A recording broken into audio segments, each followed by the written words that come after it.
Hey guys, the past 8 months came with manifest grieving for the Nigerian military as over 50 officers and soldiers were ambushed and killed by bandits and other hardened criminals in the country.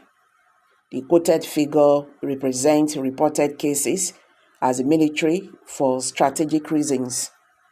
Saddam announcing the death of colleagues who pay the supreme price while fortifying the territorial integrity of the country.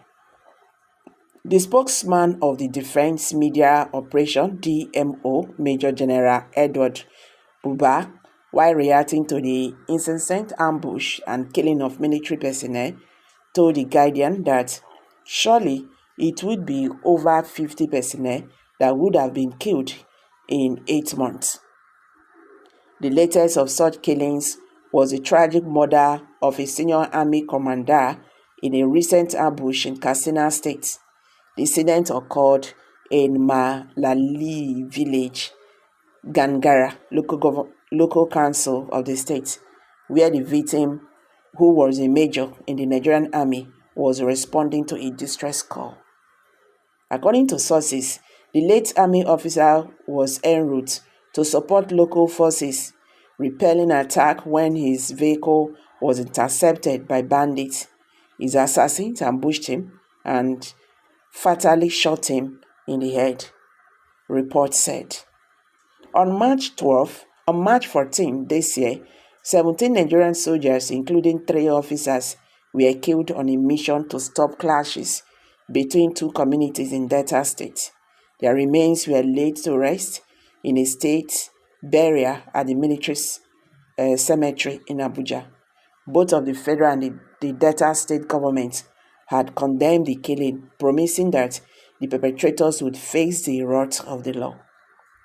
The Nigerian army had also vowed that it would avenge the killing of 2 officers and the 4 soldiers by terrorists in Niger State recently. The operatives were killed in an ambush by terrorists. The soldiers were reported to have been killed when they engaged bandits in a gun battle in Ruru, Garuga, and Romance communities, Bassa Ward, Shiriro, local council of the state. Sources had said their bodies were found the next day with bullet wounds. According to the source, the soldiers lost their way while on a mission to combat the bandits occupying the forest when they were ambushed by these terrorists. Also, the Defense Headquarters DHQ 8 months ago confirmed that 36 officers were killed in same Niger State. The Director of Defense Media Operations, Edward, made the disclosure where he gave a breakdown of casualties in the ambush of troops in Niger State and an evacuation helicopter that crashed on August 14, 2023. The list goes on and on, leaving the military and the families of those who paid the supreme price to keep the country united to mourn their deceased loved ones. Incidentally, the military is not the only institution paying the price for insecurity in the country. Penultimate weekend, 23 members of the Civilian Joint Task Force, CJTF, providing troops with information and local intelligence, were also killed in separate attacks by bandits and an armed kidnapping gang in the northeast. According to 2 officials from the force, the terrorists used an improved explosive device, IED, to blow up a vehicle carrying the CJTF team, reacting to the continued death of Nigeria's military personnel in the hands of terrorists in their country.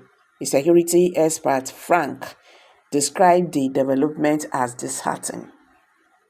Frank regretted that soldiers trained with hard-earned resources of the country over the years were losing their lives to terrorists and other non-state actors. He said training a single soldier does not come easy in terms of resources and physical commitment. Therefore, I personally feel bad when we lose such trained personnel, not just the military alone, but all security forces.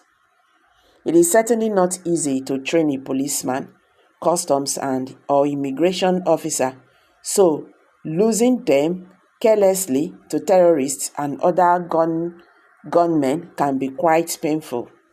The solution to this new warfare largely hangs on the political will of our leaders not to see the life of the average Nigerians as a cheap commodity. We are talking of lives of the military here, but what of lives of other Nigerians that are daily sacrificed to the madness of the criminal element in our midst? Every day we wake up from sleep to hear of herdsmen killing 100 people in Plateau State or elsewhere. The political leaders will only make political statements in the media. Security agencies would occasionally make arrests, but within a few days, the story ends there. Nobody is punished for the killings, and a short while, another round of killing takes place. Our leaders, as usual, will make statements that do not come with consequences. He emphasized that Nigeria will only find solution to the sparks of the killing of its military personnel and other citizens when corporates arrested for the life of the average citizens must be valued. Let us emulate the Americans who are ready to go to war for the sake of one American citizen or soldier whose life is valued, Frank stressed. Another security expert, Chukwusa Oji, also stated that losing over 50 officers and soldiers within 8 months to attack by bandits and criminal elements in the society is heartbreaking. It's really heartbreaking. May God have mercy on us. So guys, let's hear from you. What's your take? Kindly drop your comments below the comment section. If you're just joining us, I beg subscribe to this channel. Don't forget to give us a thumbs up. Share this video, let it go viral. Let Nigerians understand what is going on in the Nigerian political landscape. Thank you.